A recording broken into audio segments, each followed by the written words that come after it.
Hi, I'm Shawn Hymel with Edge Impulse. I'm going to show you a demo that's running live inference on an Alif board using a U55 from Arm accelerator to make constrained object detection, also known as FOMO, incredibly fast. To train this model, we used Edge Impulse. If I go into the project here, make the screen a little bigger, you can see that Edge Impulse collects all the data on their servers and uses that to train the machine learning model. We're doing face detection, so let me click on one of these samples so you can see that it's been labeled by a user around the face, and this is using standard object detection labeling, but FOMO works a little bit differently. By using a grid that's been overlaid on the image, and we're detecting what each of those grid points is, classifying those to do something close to object detection, but it's not full object detection. We call it constrained object detection.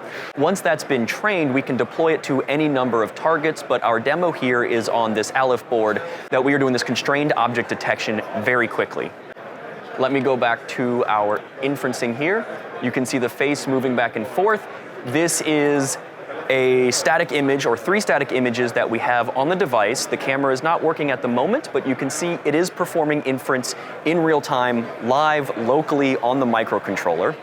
You can see inference being performed live, and it's happening incredibly fast on this microcontroller at less than 1 millisecond. In fact, this is 802 microseconds because we're using that U55 coprocessor to perform inference. For more information, please check out edgeimpulse.com.